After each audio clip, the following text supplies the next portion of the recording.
누가복음 9장 18절에서 22절의 말씀을 제가 봉독하겠습니다. 예수께서 따로 기도하실 때에 제자들이 주와 함께 있더니 물어 이르시되 무리가 나를 누구라고 하느냐?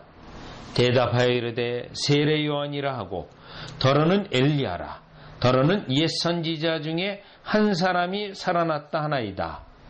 예수께서 이르시되 너희는 나를 누구라 하느냐? 베드로가 대답하여 이르되 하나님의 그리스도시니이다 하니 경고하사 이 말을 아무에게도 이르지 말라 명하시고 이르시되 인자가 많은 고난을 받고 장로들과 대제사장들과 서기관들에게 버림받아 죽임을 당하고 제3일에 살아나야 하리라 하시고 아멘. 자, 이 본문의 말씀은 마태복음과 마가복음에도 있는데 마태복음에서는 베드로를 중심으로 이 신앙 고백이 나오는 것에 초점을 두고 있습니다. 그래서 베드로의 신앙 고백에 대해서 예수님이 이 신앙 고백 위에 내가 교회를 세우겠다라고 말하고 너가 반석이니 또 교회를 세우겠다라고 말을 했습니다. 즉 베드로의 신앙 고백의 중요성에 대하여 초점을 두고 있고 또 베드로가 이 신앙 고백을 한 다음에 예수님의 고난에 대하여 그리하지 마소서라고 했을 때 예수님이 베드로에게 사탄아 뒤로 물러가라고 하는 어마한 꾸짖음을 하고 있는데 누가복음에서는 이러한 내용이 없습니다. 누가복음에서는 이러한 내용이 없고 누가복음에서는 이 본문 구조상 강조되고 있는 것이 있는데 그 강조되고 있는 것이 무엇이냐면 여러분 누가복음 앞에 9장 앞에 있는 말씀이에요. 그래서 9장 7절과 8절을 먼저 보겠어요. 9장 7절과 8절을 보면 예수님이 12제자를 파송하고 이 12제자의 사역으로 인하여 예수님에 대하여 제자들에 대하여 어느 정도 소문이 나게 됩니다. 또 많은 사람들이 이 소문을 듣고 와서 또 그들이 말씀도 듣게 되고 병도 고치고 귀신이 쫓겨나가는 일도 경험하게 됩니다. 그때 그들이 예수님에 대한 평가는 어떤 평가였냐면 7절이에요. 분봉왕 헤롯이 모든 일을 듣고 심히 당황하니 이는 어떤 사람은 요한이 죽은 자 가운데서 살아났다고도 하며 세례 요한이 다시 살아났다라고 하는 그러한 소문도 나고요. 또 8절에 보면 어떤 사람은 엘리야가 나타났고도 하며 어떤 사람은 옛 선지자 한 사람이 다시 살아났다고도 함이라.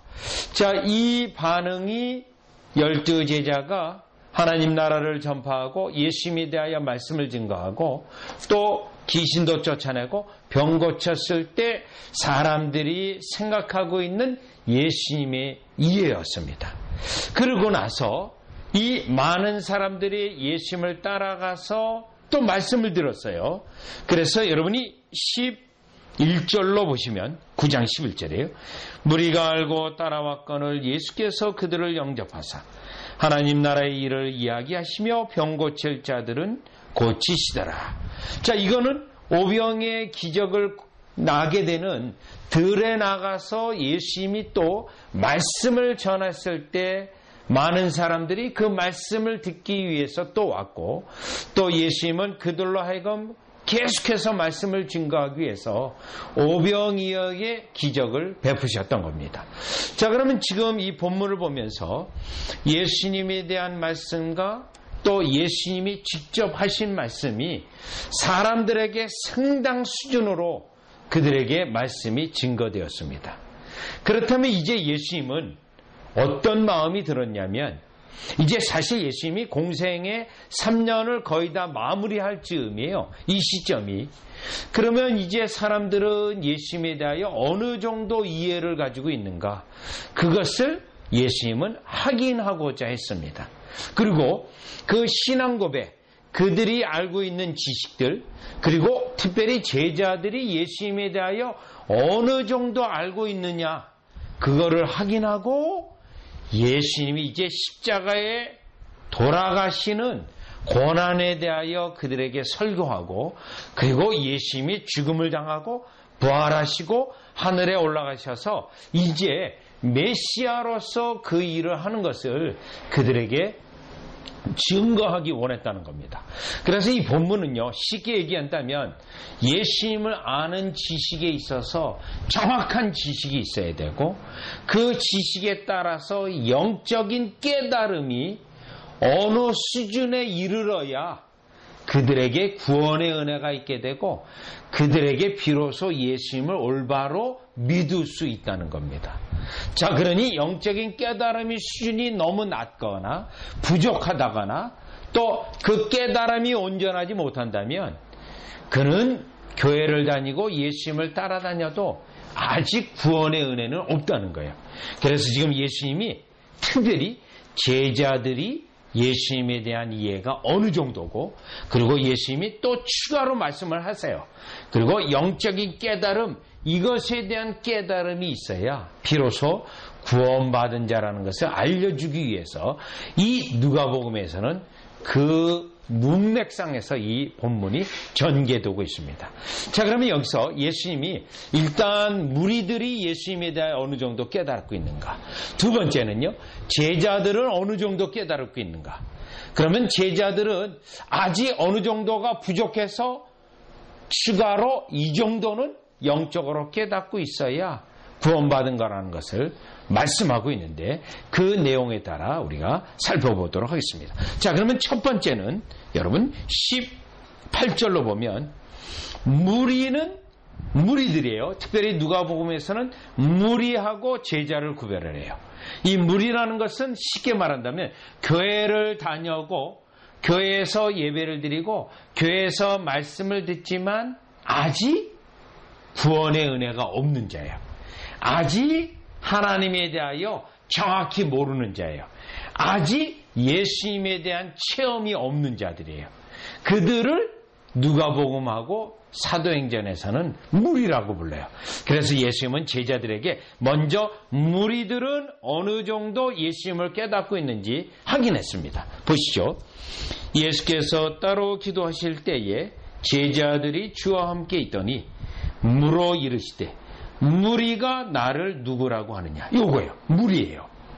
요 무리는 아직 구원의 은혜가 없는 자들입니다. 그런데요, 오병이의 기적을 따라다니며 기적도 체험했어요. 또요, 예수님의 말씀도 하나님 나라에 대하여 설교도 들었어요. 그런데 아직 무리예요. 예수님에 대한 온전한 깨달음과 이해가 없어요. 그러면 이 무리는 어떻게 대답했는지 보시죠. 19절이요. 대답하여 이르되 세례 요한이라 하고 더러는 엘리야라 더러는 옛 선지자 중에 한 사람이 살아났다 하나이다. 여러분, 이 19절은 아까 9장 8절에 있는 것과 같은 내용이죠. 여러분, 여기서 뭘 할 수 있죠? 무리의 특징은 말씀은 계속 들어요. 또 예수님에게 기적을 얻기 위해서 또 예수님에게 오기도 해요. 그런데 이들은 여전히 말씀을 듣는 수준이 이와 같이 아직 구원의 은혜가 없는 피상적인 예수님을 겉껍데기 알듯이 아는 수준에 머물러 있습니다. 또 예수님의 말씀도 계속 듣지만 그 말씀의 지식이 깊어지지가 않는 거예요. 여러분, 여기서 우리가 깨닫는 것이 있습니다.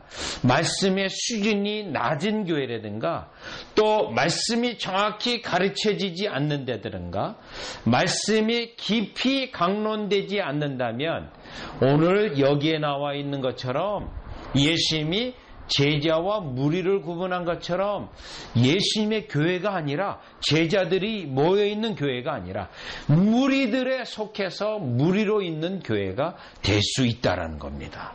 여러분, 그러한 경우는 내 자신의 구원의 은혜가 분명하지 못한 상태에 있는 것으로 사실은 위험한 상태인 거예요. 사실은 그래서 그들로 하여금 이제 하나님의 말씀을 온전히 듣고 온전한 영적인 깨달음으로 구원이 있기 위해서 말씀이 있는 곳으로 가라고 그들을 향해서 외쳐야 됩니다. 사실은요. 왜냐하면 이들이 여전히 말씀을 듣지만 피상적인 이해에 머물러 있기 때문에 바로 그런 거예요. 자, 그러면 여러분 이것에 대하여 특별히 히브리서는 말씀을 피상적으로 깨닫고 있다가 어려움이 환란이 왔을 때 다 떨어져 나가는 자들이 있었어요. 다 떨어집니다. 자, 여러분 히브리서 5장 13절하고 14절을 가보면 우리 한국교회는 어떤 상황이었냐면요. 예수 그리스도를 믿다가요. 교회가 어려움을 겪게 돼요. 특별히 일본이 신사참배를 강요해서 신사참배를 하라 그래요. 그래서 신사참배를 안 하는 자들은, 거부하는 자들은 들로 산으로 도망갔어요. 그러나 어떤 사람들은 에이 뭐 어쩔 수 없지 하고 신사참배를 드린 사람도 있어요. 여러분, 그 신사참배를 드린 자들은요, 사실 그 신사는 일본 귀신이거든요. 일본 귀신을 섬긴 거예요. 우상숭배한 거예요. 그러면 그 어려움을 피하기 위해서는 할 수 없어요. 산으로 들로 도망다니거나 만주로 도망다거나 이런 일을 했거든요. 자, 그때 신사참배한 자들은 결국 나중에 회개하지 않았고 결국 어려움을 겪게 됩니다. 그걸 통하여 한국교회가 하나님의 징계를 받아요. 그게 이제 6.25 전쟁으로 일어난 건데, 여러분, 그래서 우리는 히브리서 5장에 보면 예수 그리스도를 믿다가 어려움을 만나니까 교회를 떠나는 자들이 일어나요. 그게 히브리서 5장에 나와 있는 사람들입니다. 자, 그러면 이들이 어려움이 있기 전까지는 예수님을 잘 믿는 것 같아요. 보시죠. 5장 13절이에요. 히브리서 5장 13절을 보면 이는 젖을 먹는 자마다 어린아이니 의의 말씀을 경험하지 못한 자요. 여기 있어요. 의의 말씀을 경험하지 못했습니다. 아직 구원의 은혜까지 체험하지 못했습니다. 그렇기 때문에 이런 사람들은 어떻게 되죠? 어려움을 만나니까 다 떠내려가요. 그런 지금 한국교회는 사실 어려움이 없습니다. 그러니까 이런 사람들이 드러나지 않고 그대로 있어요. 그런데요, 어려움을 만나면 다 떠나는 자들이에요. 그러면 이렇지 않기 위해서 어떻게 되냐면 5장 14절 단단한 음식은 장성한 자의 것이니 그들은 지각을 사용함으로 연단을 받아 선악을 분별하는 자들이, 여기 분별이에요. 영적 분별력이 있습니다. 구원의 은혜가 있어서 영적 분별력이 있고 그 분별력이 있는 자는 단단한 식물을 먹게 돼 있습니다. 단단한 식물이. 여러분, 때때로 우리가 교리를 공부하고 또 설교를 하나님 말씀 중심으로 행할 때 어떤 사람들은 이 설교가 어렵다고 말을 해요. 여러분, 아직 어린아이의 수준이, 단단한 식물을 못 먹을 수준이에요. 아직 의의 말씀을 경험하지 못한, 아직 말씀을 통해서 성령의 역사가 일어나고 구원의 은혜를 아직 체험하지 못한 거예요. 여러분, 그걸로 통해 알 수 있는 거예요. 따라서 우리 예수님은 다시 누가복음 9장 18절 19절로 오면서 이 무리들은 의의 말씀을 아직 경험하지 못한 자고 예수님을 온전히 깨닫지 못한 자들이고 그냥 예수님을 피상적으로 이해해서 아직 구원의 은혜가 없는 자들이다. 이 말은 제자들로 구원받은 자와 구원받지 않은 자를 분별하도록 이렇게 그들로 확인하고 또 말씀한 겁니다. 자, 그러면 이제 무리는 피상적인 지식으로 예수님에 대한 온전한 깨달음과 이해가 없다는 거예요. 그러면 이번에는 제자들에게 가보죠. 20절로 가보죠. 누가복음 9장 20절로 가보시면 9장 20절이에요. 예수께서 이르시되 너희는 나를 누구라 하느냐. 이게 중요하죠. 아까 이 18절에 보면 무리는 나를 누구라 하느냐. 이번에는요. 그러면 너희는 나를 어떻게 보느냐. 네. 그러니 일종의 기말 시험에 해당되는 거죠. 과연 예수님의 제자들은 예수님에 대한 온전한 이해가 있고 영적인 체험이 있고 그리하여 확실한 구원 백성인가? 이것에 대한 질문이 되겠죠.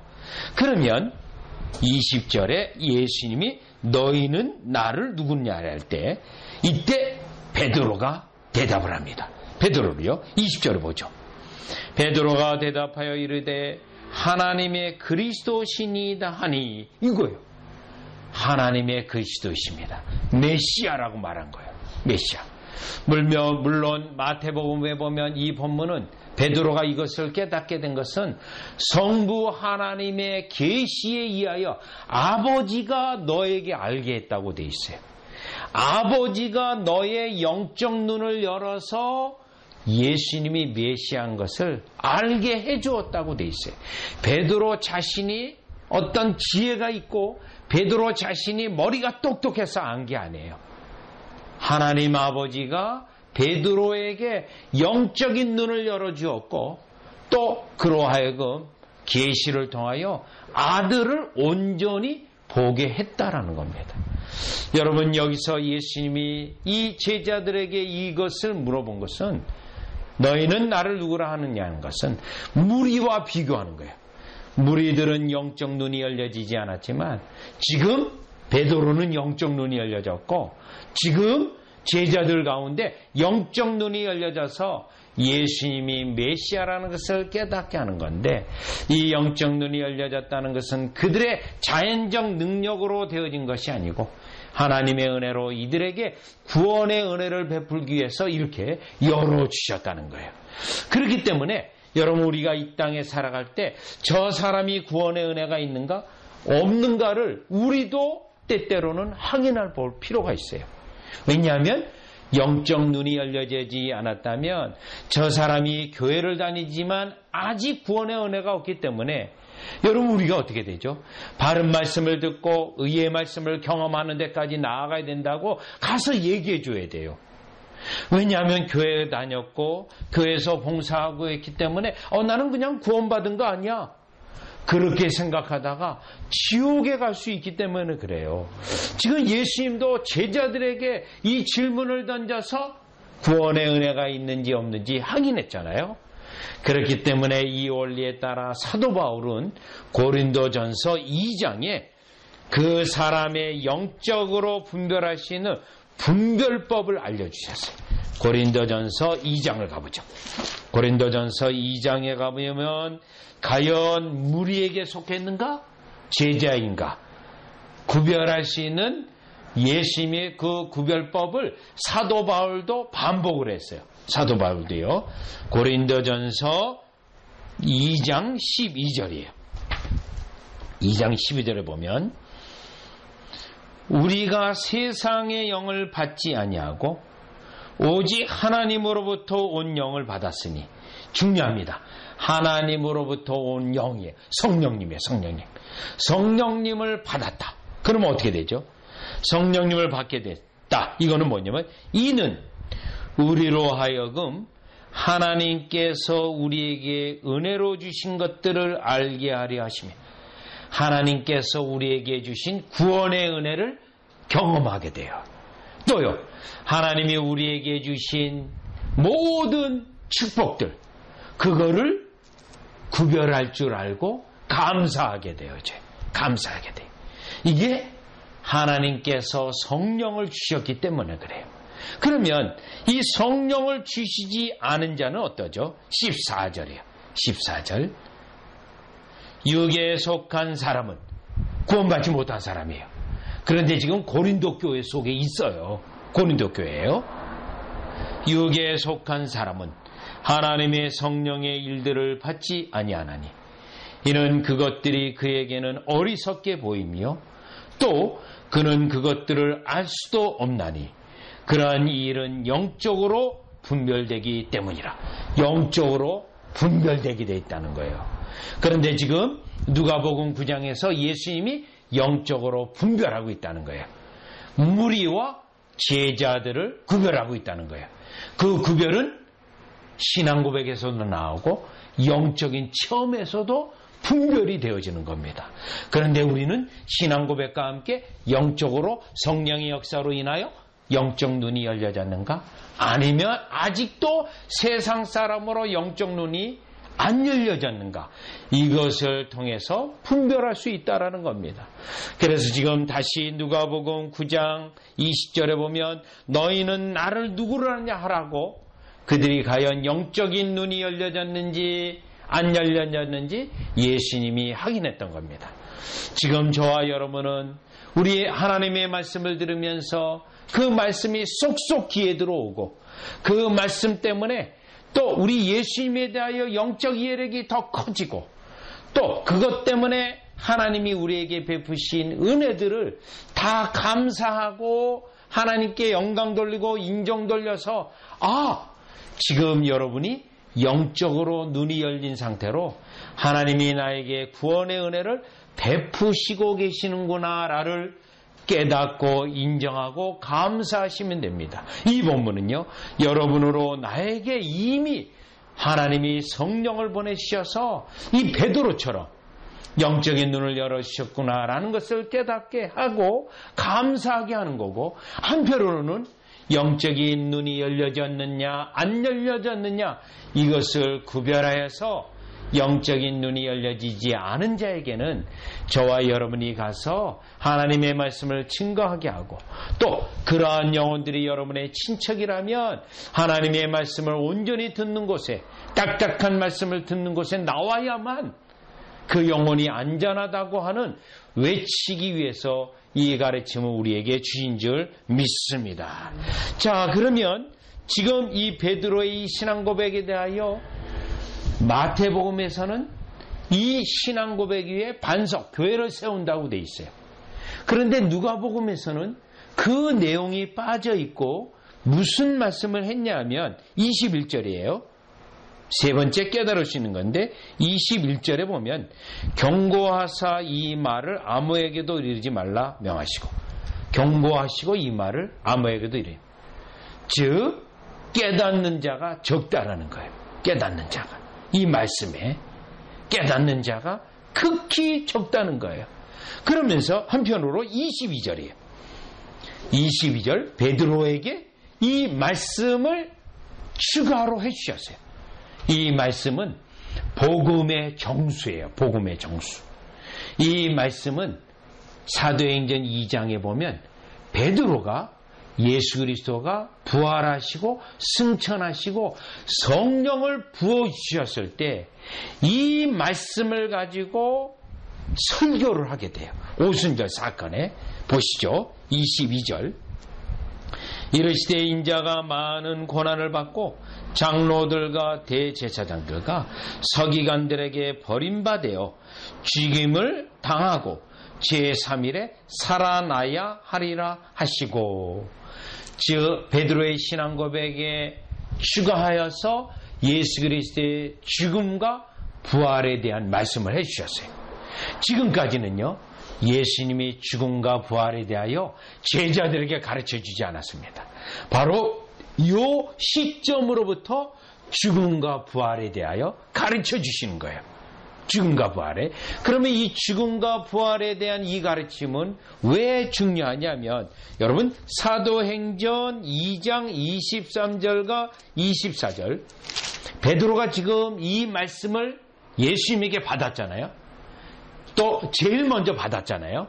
그리고 제일 먼저 이 가르침을 베드로가 설교를 통해서 그가 확증하고 증거를 해요. 베드로 이 말씀을 베드로가 설교해서 사도행전 2장 23절 24절이에요. 23절 24절 베드로도 요때 제일 첫 번째로 이 가르침을 받은 거예요. 물론 나머지 제자들과 함께 받았지만요. 그의 신앙 고백이 있었기 때문에. 그러면 이 말씀은 복음을 온전케 하는 가르침이고요. 우리의 구원을 온전하게 하는 가르침이에요. 우리의 구원에 온전하게 하는. 또 우리의 구원에 온전케 하는 체험이에요. 보시죠. 그가 하나님께서 정하신 뜻과 미리 아신 대로 내준 바 되었거늘 너희가 법 없는 자들의 손을 빌려 못 박아 죽였으나, 요겁니다. 못 박아 죽였다. 그러면 예수님의 죽음은 무엇이죠? 의로우신 분인데 자신의 성부 하나님께서 택하신 백성들의 죄 용서를 위한 죽음이에요. 피 흘림이에요. 피 흘림. 여러분, 구원의 온전한 체험까지 오기 위해서는 예수 그리스도가 십자가에 죽으신 죽음은 바로 나를 위하여 십자가에 돌아가신 체험까지 나아가야 온전한 구원의 가르침과 체험이라는 거예요. 단단한 음식을 먹고 의의 말씀을 경험한 상태예요. 그 경험한 것은 내가 죄인인데 그리스도가 나의 죄 때문에 내 피를 흘리셨다는 거예요. 여러분, 내 자녀들을 위해 피 흘리신 거가 아니에요. 나를 위해서, 나 본인이에요. 자녀는 자녀들, 나를 위하여 십자가에 돌아가신 그리스도인 거예요. 여러분, 나의 부인을 위하여 돌아가신 피가 아니라 나를 위하여 돌아가신 피예요. 왜냐하면 구원은 각각 다 개개인이고 1대1이에요. 네, 1대1. 자녀와 때로는 자녀로, 믿음의 자녀는 우리 주님이 일반적으로 이미 주신 은총이 있죠. 그럼에도 불구하고 구원은 각각 1대1입니다. 1대1. 그래서 나 개인의 체험이고 24절 보세요. 하나님께서 그를 사망의 고통에서 풀어 살리셨으니 이는 그가 사망에 매어 있을 수 없음. 부활입니다. 자, 그러면 부활은 무엇을 말하냐면 주님이 우리 자신을 위하여 피를 흘리신 그 피가 의로운 피라는 것을 증거하고 또 더 중요한 게 있어요. 부활하셔서 하늘 보좌 우편에 계셔서 지금 나를 위하여 피를 흘리신 그리스도가 나를 위해 중보하시고 나를 영원한 나라에게 이르기까지 돌보고 계시는 예수 그리스도예요. 그게 부활의 가르침이 가지고 있는 중요한 내용입니다. 그러니 십자가에 돌아가신 예수님이 나를 위해 죽으셨다. 피 흘리셨다. 그게 끝이 아닙니다. 반드시 부활의 가르침까지 가서 지금도 나를 다스리시고 축복하시고 나를 영원한 나라에 들어가기까지 지켜보호하시는 그리스도를 가르쳐주는 내용이에요. 그래서 이 그리스도를 체험해야 그리스도를 의지하고 그리스도를 끝까지 우리 죽는 날까지 그리스도를 사모하고 붙잡고 결국 그리스도 앞에 갈 때까지 주님을 찬양하고 영광 돌리게 되어 있어요. 다시 누가복음 그래서 9장 22절에 보면 바로 이 가르침까지 가고 체험이 있어야 온전한 하나님의 백성이라는 것을 베드로에게 신앙 고백 위에 그 말씀을 하심을 통하여 무리와 제자를 구별하시고 그 무리와 제자를 구별하셨을 때 제자들은 결국 부활 체험까지 나아가야만 진정한 구원 백성이라는 것을 증거하고 있는데 이 부활 체험까지 나아가는 것을 강조하는 것은 로마서 6장에서 너희가 십자가에 예수 그리스도와 함께 못 박았다고 말하고 그 그리스도가 부활할 때 너희도 부활했다라고 말하면서 이제 너희가 하나님을 하여 살아가는 존재가 됐다라고 말하는 사도 바울의 가르침과도 같은 내용입니다. 따라서 오늘 우리는 이 본문을 통하여 나는 제자로서 하나님의 확실한 구원 백성으로서 가르침에 있어서도 딱딱한 가르침으로 나아가고 그 딱딱한 가르침 속에서 의의 말씀을 체험하고 경험하고 영적인 눈이 열려져서 그 영적인 눈이 열려져서 부활하신 그리스도가 하늘 보좌 우편에 여러분을 위하여 간구하고 중보하시는 그 그리스도까지 바라보고 의지하는 여러분이 되어 확실한 구원 백성, 확실한 하나님 나라의 백성으로 축복받는 여러분 되어지시기를 주 예수 그리스도의 이름으로 축원합니다. 기도드리겠습니다. 하나님, 오늘날 우리가 살고 있는 이 시대는 교회가 수천 수만이 있습니다. 그런 가운데서도 하나님의 말씀이 정확하고 딱딱하고 가르쳐지고 있는 교회가 많지 않음을 보게 됩니다. 많은 사람들이 말씀의 수준이 너무 빈약하고 미약하고 피상적이어서 때때로는 TV를 보더라도 때로는 라디오 설교를 들어도 그것을 확인할 수 있습니다.